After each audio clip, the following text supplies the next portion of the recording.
जय श्री राम। योगेश अनंत काले सभी सुनने वालों को प्यार भरा नमस्कार। मित्रों, कल रात को एक मैसेज मुझे आया है। कोई प्रतिभा देवी है, तो प्रतिभा देवी जी ने मुझसे व्हाट्सएप पे पूछा था कि योगेश जी, आप जो पॉडकास्ट करते हो उसके रेफरेंस बुक लिस्ट हमें एक बार फिर भेज दो। वैसे देवी जी, मैं आपको बता दूं कि ये मेरे ख्याल से 75 या 72 और 75, ये 75th एपिसोड जो पॉडकास्ट का है, उस पर मैंने पूरी डिटेल लेखक और पुस्तकों की डिटेल मैंने दी थी जो रेफरेंस मैं इस्तेमाल करता हूँ। लेकिन आपने मुझे मांगी है तो मेरा कर्तव्य है, मैं अभी इस एपिसोड में आपको दे दूंगा। कल आपने देखा कि दिसंबर 30, 1530 बाबर मर गया, ताजमहल के बगीचे में मर गया। वहां से 5 दिन बाद ताबूत उसका काबुल में भेजा गया। हुमायूं सबसे बड़ा लड़का था, तो बाबर ने अपने पीछे छोड़ी हुई पूरी विरासत हुमायूं को हैंड ओवर कर दी। हुमायूं तो हम सब अभी जानते हैं कि युवावस्था में ही एक नंबर का शराबी, नशेड़ी, अय्याश, सड़क छाप बन चुका था। बिल्कुल बिल्कुल अपने बाप पे गया था। मित्रों, कल मैंने आपको जब बताया था कि हुमायूं को बाबर ने एक लंबा खत लिखा। खत में बाबर ने एक चीज मांगी है। बाबर कहता है कि अगर अल्लाह के करम से तुम्हें सत्ता और ताज मिला तो मुझ पे एक मेहरबानी करना, अपने भाइयों को मत मारना। ये थोड़ा ज्यादा हो गया, लेकिन मुझे ये मानना पड़ेगा कि ये अय्याश हुमायूं ने अपने जीवनी में प्रयत्न जरूर किया है इसका, क्योंकि ये सारे संस्कार जो है ये तो बाबर ने ही उसको दिए थे, है ना। लेकिन हाँ, मरते दम तक प्रयत्न तो किया है। बार बार वो उसने कामरान को छोड़ा, असगरी को छोड़ा, हिंदाल को छोड़ा, तीनों को कोशिश तो की, इतना तो मानना पड़ेगा। वैसे मित्रों, ये संस्कारों से याद आया कि मेरा एक मौसेरा भाई है, ये ऋषिकेश गया था अभी ट्रेनिंग के लिए। तो कल रात को वो ऋषिकेश के बारे में मुझे बता रहा था। भाई, सुन के बहुत परेशान हो गए हम लोग। वो कह रहा था कि योगेश, इन सड़क छाप यूरोप अमरीकियों ने पूरी ऋषिकेश को बर्बाद किया है। मैंने पूछा क्या करते हैं? तो वो तो आते हैं योग सीखने, क्योंकि अब हमें भी पता है कि ऋषिकेश तो योग सीखने का प्रमुख केंद्र है ना। अपने ओज को हम कैसे ऊपर आज्ञा चक्र की तरफ ले जाएं, इसकी शिक्षा हमें योग देता है। और उस ऋषिकेश की पवित्र धरती पर आज कह रहा था सब जगह ये फ्री सेक्स, नशा, पैसे का खुले आम नंगा प्रदर्शन हो रहा है। उससे वो बड़ा चिंतित हो गया। मुझसे पूछ रहा था, आप बताओ योगेश, क्या इससे हमारी आत्मिक उन्नति होगी? क्या ये फ्री सेक्स, नशा और पैसे की लूटमार से ये आत्मा का परमात्मा से मिलन हो पाएगा? ये साले भांड यूरोपियन और अमेरिकन साले हमारा धर्म नष्ट करने पे तुले हुए हैं। वो तो हम लोग शतशः ऋणी हैं हमारे परम पूज्य प्रधानमंत्री मोदी जी का कि उन्होंने योग को अंतर्राष्ट्रीय करके पृथ्वी के अनेक प्रतिभावान शुद्ध आत्माओं को भारत से जोड़ा है। लेकिन ऋषिकेश में ये आधे अधूरे ज्ञान से संपन्न बाबा लोग आश्रम लेके जो बैठे हैं, ये बाबा लोग ये विदेशी नशेड़ी नारियों के चक्कर में हमारा धर्म भ्रष्ट कर रहे हैं। मित्रों, कभी आपने टीवी पे उपनिषद, वेद, उसका ज्ञान, 6 प्रकार के जो योग है उसका ज्ञान, उसके ऊपर चर्चा कभी आपने टीवी पे सुनी है? नहीं सुनी होगी। बस कम्युनलिज्म, हिंदुत्व, तेज हिंदुत्व, कट्टर हिंदुत्व, हमारे हिंदू की जातियां हमेशा दलित, शोषित, वंचित, पीड़ित, ये शब्द सुन के कान पक गए हैं मेरे। इन लोगों को लगता है कि यही बस इतना ही हमारा हिंदू धर्म है, बाकी कुछ तो है ही नहीं धर्म में। मैं हाथ जोड़ के मित्रों आपसे प्रार्थना कर रहा हूं कि भाई इन विदेशों के चक्कर में उनके संस्कार हमें आत्मसात नहीं करने हैं। पता नहीं साले हम आगे आगे की हमारी जो पीढ़ी है वो अपने माँ बाप का गला काटने में भी उनको शर्म नहीं आएगी। मुझे तो लगता है मित्रों कि ये सारे संस्कार है ये मानव को पशुवत करते चल रहे हैं। भाई प्रकृति का कोई नियम का पालन ही नहीं करते। मुझे तो ये लगता है कि मित्रों कि ये कोई नियम का पालन ना करना ही इनकी फितरत है।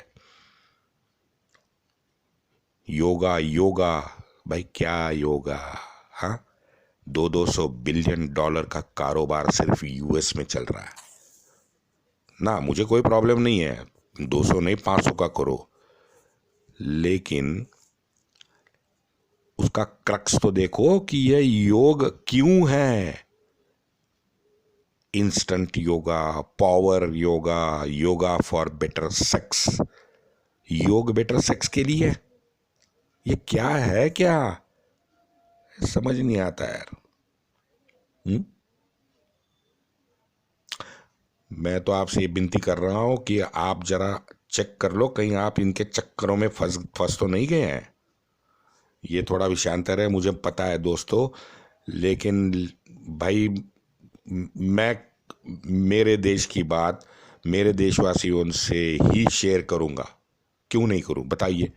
ये बोलना आवश्यक है यार, बहुत जबरदस्त। आप घूम के आओ तो आपको पता चलेगा कि इस देश में कितनी विकृतियां बाहर से घुसी पड़ी हैं। क्यों नहीं हम सुबह 5 बजे उठ के 9 बजे का खाना खाते हैं? क्यों नहीं हम रोज स्नान करते हैं? क्यों नहीं हम स्नान भी वो उबले भुनभुने पानी से करते हैं? वैसे हमारे पूर्वज तो कहते ही हैं कि शुद्ध विचार आने के लिए जिस आत्मा ने जिस शरीर को धारण किया है वो भी शुद्ध होना जरूरी है। अनुभव करके देख लो। चलो मेरे दिमाग में एक आइडिया है, आप चेक कर लो। मात्र 3 दिन, मात्र 3 दिन आप सुबह 11-12 बजे उठो, शौच को मत जाओ, रात को उत्तेजित करने वाली फिल्म, शॉर्ट फिल्म, यूट्यूब के चैनल्स वो देखो, यहाँ वहाँ घूमो, वो डोटा बेटा आप खेलते बैठो रात को, कुछ भी जैसे ये बच्चे लोग करते हैं। दिन में यहाँ वहाँ कुछ भी खाओ, चाय कॉफ़ी दारू व्यसनों का सेवन करो। 3 दिन, एक दिन की रेस्ट ले लो और उसके बाद के 3 दिन आप सुबह 4:30-5 बजे उठो, प्रातः विधि करो, वार्म अप करो, 1 घंटा योग साधना करो, 6 के करीब हल्का सा ब्रेकफास्ट करो और अगर भूख लगे तो 9-9:30 बजे तक खाना खा लो। दिन भर का अपना क्रियाकर्म जो भी है आपका, जिससे आपको आमदनी होती है या पढ़ाई आप जो भी है कॉलेज विलेज, वो आप दिन भर कर लो। सूर्यास्त के बाद घर पे आके कुछ ज्ञानवर्धन प्रोग्राम हो, वाचन हो, लेखन हो, वो आप करो। घर वालों के साथ सकारात्मक वार्तालाप करो और 7:30-8 बजे तक आप खाना खा लो। खाने के बाद में अपने आयुष्य की बौद्धिक, शारीरिक या आर्थिक प्रगति के लिए जो भी है वो आप थोड़ा सा चिंतन करो। चाहे घर वालों के साथ करो, चाहे अपने रूम में बैठ के अकेले करो। फिर आप 10 बजे के आसपास सो जाओ। सोने से पहले बेड पे जब बैठो तो 11 बार दीर्घ श्वास लेके ओमकार का स्तमन करो। 11 बार ओमकार का स्तवन करने के बाद 5 मिनट का बस आंखें बंद करके ध्यान लगाओ। चाहे जितने विचार आपके मन में आ रहे हो उसे आने दो, क्योंकि वो आने वाले हैं। वो अवस्था पाने के लिए निर्विकार और निर्विचार की अवस्था पाने के लिए हमें कम से कम 10 साल लगने वाले हैं। तो वो आने दो, लेकिन 5 मिनट आपने आंखें बंद करके आराम से शांत बैठना है। बस 5 मिनट। मैं तो कहता हूँ अलार्म लगाओ, कोई प्रॉब्लम नहीं है, क्योंकि मैंने मित्रों कहीं पढ़ा था कि मन की जो खिड़की होती है ये हमारी हमेशा बाहर की दिशा में खुलती है। क्षणार्धात आप मंगल पे पानी पीते आपके नज़र के सामने आएंगे, हाँ, तो दूसरे क्षण आपको बाइक में आप दोस्तों के साथ कहीं घूमते हुए नजर आओगे। कोई भी अतर्क्य घटना, प्राणी, मनुष्य, कुछ किसी का भी एहसास मन आपको करा देता है, क्योंकि वो तो मन है, हाँ? और वही मन को काबू करने के लिए योग है। योग फॉर बेटर सेक्स के लिए योग नहीं है, हाँ sorry, yoga for better sex, योग नहीं, योगा। अरे भांडो, साले शब्द भी आपको ठीक ढंग से बोलना नहीं आता है और हमको आप पढ़ा रहे हो और हमको सिखाते हो, हाँ। पार्टी हुई, 2-3 क्वार्टर ले लिया, हाँ, तो मित्रों आपकी सुबह कैसी जाएगी? आपको क्या लगता है? अच्छी जाएगी? हम सब जानते हैं कि भाई 1000, 1500, 2000 रुपये का खर्चा करके ये 2-3 घंटे की मौज मस्ती हम क्वार्टर पी के कर लें और धुंध होके आनंद उठाने का प्रयास करें, तो पहले तो वो आनंद की व्याख्या हमें समझनी होगी कि ये सुख, समाधान, शांति का मतलब क्या है, माया, ममता किसे कहते हैं। माँ की गोद में जाके सोने का विश्लेषण आप कर सकते हो? बताओ। माँ जब आपको गोद में बिठाकर आपको बिना बिना कुछ कहे प्रेम से जब माँ देखती है, तो आप मुझे लिख के दो कि ये अनुभव शब्दातीत कैसे होता है। लिखो, मैं कोशिश कर रहा हूँ मैं तो नहीं समझ पा रहा। आप देखो, अगर आपके पास आप वो जो एहसास है, वो अनुभव है, ये आप शब्दातीत करके मुझे भेज दो, तो मैं आपके नाम से फिर मैं कहीं किसी लेख में जरूर मैं उसका उल्लेख करूँगा और याद भी रखूँगा। मित्रों वही सुख है, वही शांति है। यही तो जिंदगी की सकारात्मकता है जो हमें प्रगतिशील बनाती है। ज्ञान के खोजी होने के लिए स्थिर मन होना आवश्यक है।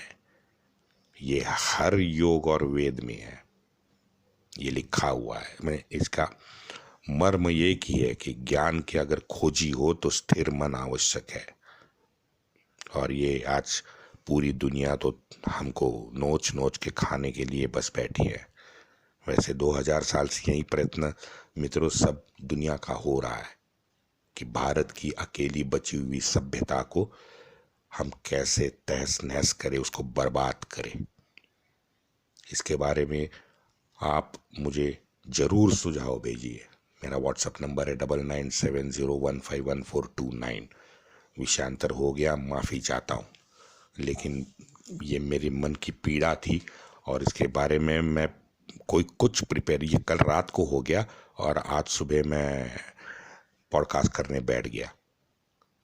तो मेरे दिमाग में कोई नहीं, जैसे मेरे दिमाग में जो आता गया आज मैं वो बोल रहा हूँ। मैं खुले दिल से मन की बात कर रहा हूँ। मित्रों आप कृपया आप मुझे सुझाव भेजो, आपके मन में क्या है वो भेजो।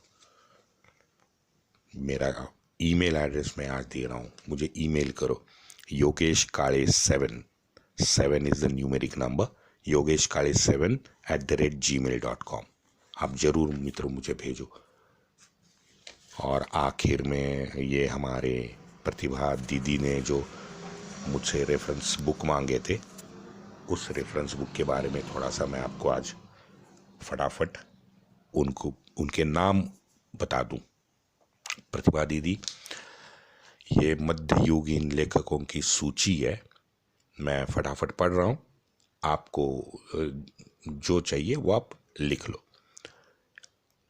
चाचा नामा अली अहमद, मीर मोहम्मद मासूम, उसने लिखा तारीख हिंद। उडबी, उसकी किताब है उल यामिनी। अबू सईद जैनुल अकबर, मिनहाज सिराज, तबाकत नासिरी, जियाउद्दीन बरनी, तारीख फिरोज शाही, कलहन राज तारांगिनी, फिरोज तुगलक, फतुहात ए फिरोजा शाही, अल बरूनी, किताब उल हिंद, तहकीक ए हिंद, याया बिन अहमद सहरदी, तारीख मुबारक शाही, अमीर खुसरो, मिफ्ता उल फुतूह, खज़ाइन उल फुतूह, आशकी, नूर सिपाहर, तुगलकनामा, फ़क़े मुतब्बिर, अदब उल हर्ब, निजाम उल मुल्क तूसी सियासत नामा। ये इख्ता प्रणाली पे पूरा उसने डिटेल दिया है।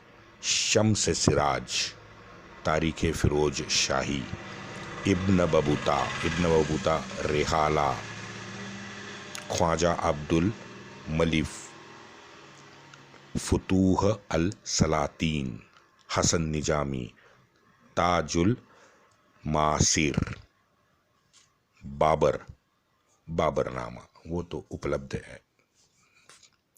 मिर्ज़ा हैदर दोगलत, तारीख रशीदी, खोदम मीर हबीब उल सियार, शेख जैनुद्दीन ख्वाजा तुनुक, अब्दुल रहीम खान, इसने भी बाबरनामा लिखा। तो वो एक लेडी है A.S. बेवरीज, उसने उसका अनुवाद किया है।